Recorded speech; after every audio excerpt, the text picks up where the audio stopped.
Dangers of dust. We're going to talk about dangers of dust. And to start with this, I would say dust is everywhere. It is in surfaces, it's on surfaces, it's inside, it's outside, it's in the air.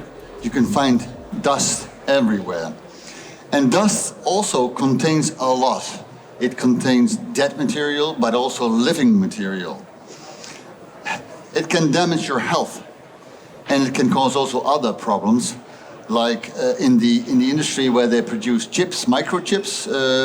You don't want to have dust in these kind of production areas, or in a production site where they produce medicals that are directly injected in the veins. You don't want to have dust in your medicine. So dust can be quite harmful. So let's talk a little bit about dust.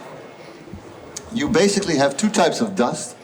There's microdust and there is normal dust. Microdust is about 2.5 micron or smaller. So that is the difference. It's invisible and it is floating in the air. That is microdust. And so every person has about a circle of 2 meters around himself with dust floating around. And when you are sitting down like you are sitting down now, you produce 1 million dust particles per minute. The moment you start walking, it goes up from 2.5 to 5 million particles that you produce per minute. Dust is also alive. So dust contains soot particles, dust mites, viruses, bacteria, spores, fungi. There's a lot in dust. It's all there. So it is the pathogenic microorganisms that are in dust that we have to live with. It is simply there. You have to live with it. And analyzing dust, you come to the conclusion that there is a lot of life in a little bit of dust. Dust can kill. The negative impacts of specifically microdust are very high. Even the World Health Organization calls it a silent killer. And about 99% of the people are living in an environment with pollution of dust and other things that is higher than the latest guidelines of the World Health Organization. So basically you could say that you cannot find a spot in the world where you are not breathing in just very fresh, good air. Dust is unhealthy, that is the conclusion. So what can it cause? It can cause respiratory issues. It can cause issues with the heart. It causes, for instance, allergic reactions or a weakened immune system. These are all examples and consequences of breathing in dust. Is it really that bad? It depends on several things. It depends on how sensitive are you to dust. What is the concentration of the dust? What is in the dust? And how long are you exposed to that dust? So these are all variables that determine if you will have trouble breathing it in. Let me show you a small short video where you can see how dust interferes with your body and how dangerous it can be in working environments. Regularly breathing in dust or pollutants at work can lead to life-changing or terminal lung diseases. Activities like cutting stone, concrete or wood with power tools, working with flour, welding and chemical spraying can release harmful agents. These are often invisible to the naked eye. Inhaled pollutants can lead to a variety of lung diseases, including asthma, COPD, silicosis, lung cancer, and mesothelioma. Dust can build up gradually over time, with the effects not always being immediately obvious. Unfortunately, by the time you feel the effects, the damage to your lungs may already be serious and difficult to reverse. So just a small video that it can end up at very bad health damage.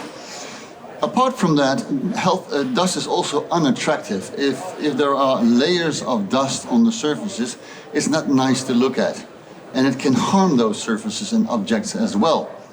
And if I walk in a building and I see a lot of dust on the corners, on the surfaces, it gives me an indication how well it is cleaned and maybe also how well the cleaning is organized. It is an indicator to invest. So you have to keep cleaning, because if you clean a surface, after 1 to 2 days, you have to clean it again, because then all the dust in the air lands on the surfaces again.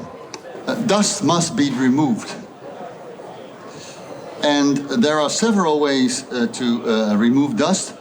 And one of the best ways that research has proven is environmental cleaning.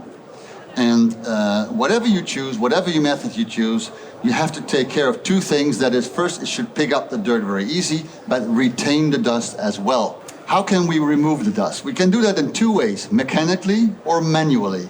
If we do that mechanically, that is, of course, a vacuum cleaner.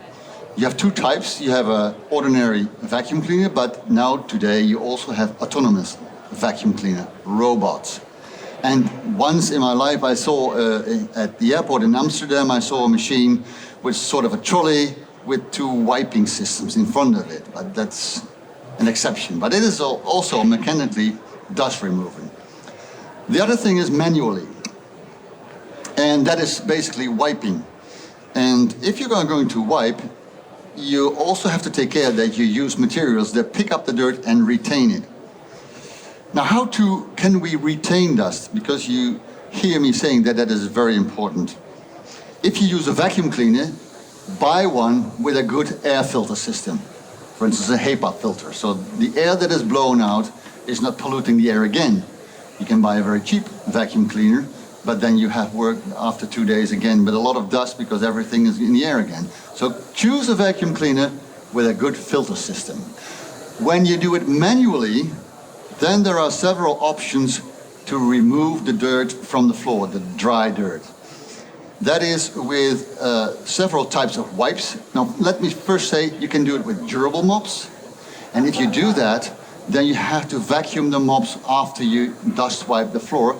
Otherwise, you'll have to buy a new washing machine every 2 years, because a lot of dirt goes in the washing machine.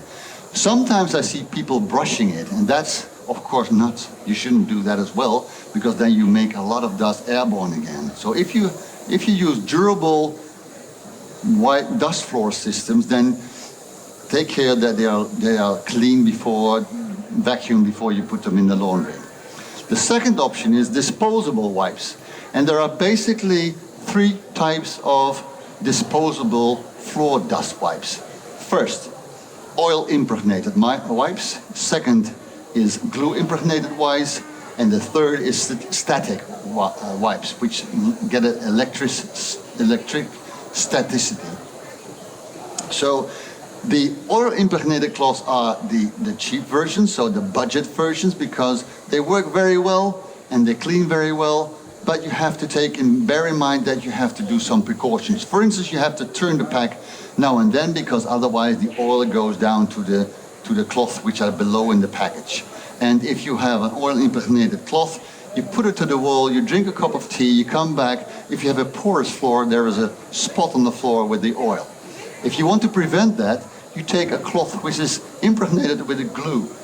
You don't have that problem. So that is the golden standard, if it concerns me.